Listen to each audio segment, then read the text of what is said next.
परळीतून आहे। वरळीत फलकावर ठाकरे बंधूंचा एकत्र फोटो पाहायला मिळाला। उद्धव ठाकरे, राज ठाकरे आणि आदित्य त्यासोबतच अमित ठाकरे यांच्या या फोटोची चर्चा रंगली आहे। मराठी अस्मितेचा मानबिंदू असा फलकावर उल्लेख करण्यात आलाय। आदित्य ठाकरे यांच्या बालेकिल्ल्यात हा फलक लागलेला आहे।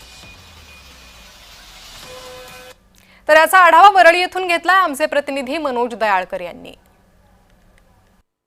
राजकारणामध्ये चर्चा सुरू आहे ती म्हणजे दोन ठाकरे बंधू एकत्र येण्याची आणि त्यावरती आपण बघितलं तर दोन्ही ठाकरे बंधू मराठीच्या मुद्द्यावरती एकाच मंचावरती आले होते, एकत्र आले होते आणि त्यानंतर राज ठाकरेंनी उद्धव ठाकरे यांच्या वाढदिवसानिमित्त मातोश्री येथे जाऊन उद्धव ठाकरे यांना शुभेच्छा देखील दिलेल्या होत्या आणि त्यानंतर आता वरळी येथे म्हणजेच आदित्य ठाकरे यांच्या बालेकिल्ल्यामध्ये चर्चेला रंगला आहे तो म्हणजे बॅनर आणि या बॅनरवरती आपण बघितलं ठाकरे घराण्याचं ठाकरे बंधूंचं इकडे बॅनर हा लागलेला आहे। आपण बघू शकता वरळीमध्ये मराठी अस्मितेचे मानबिंदू असा या बॅनरवरती लिहिण्यात आलेला आहे। तसंच या ठिकाणी बाळासाहेब ठाकरे, उद्धव ठाकरे, राज ठाकरे, आदित्य ठाकरे आणि अमित ठाकरे यांचा हा फोटो लावण्यात आलेला आहे। एकत्र असा हा बॅनरवरती 5 ठाकरे बंधूंचा फोटो हा लावण्यात आलेला आहे आणि आपण बघितलं महाराष्ट्राची देखील हीच एक इच्छा आहे की या ठाकरे बंधूंनी एकत्र यावं आणि या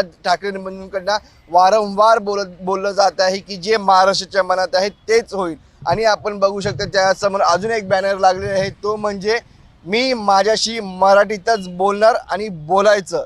म्हणजे ज्या मुद्द्यावरून हे दोन ठाकरे बंधू एकत्र आलेले होते त्यानंतर आता आपण वरळीमध्ये जो आदित्य ठाकरे यांचा बालेकिल्ला आहे त्यामध्ये आपण बघितलं हे दोन बॅनर चर्चेला दिसत आणि आता आपण बघितलं सणांचा महिना सुरू आहे आणि आता पुढच्या आठवड्यामध्ये आपण बघितलं दहीहंडी उत्सव देखील आहे आणि या दहीहंडी उत्सवामध्ये आपण बघितलं हे बॅनर आता चर्चेला जाणार आहेत आणि त्यामध्ये आता वरळीमध्ये आपण हा जो समोर बॅनर बघू शकता जो वरळी नाक्यावरती आहे जो चर्चेमध्ये ठरत आहे मराठी अस्मितेचा मानबिंदू आणि यामध्ये 5 ठाकरे घराण्याचा फोटो लावण्यात आलेला आहे।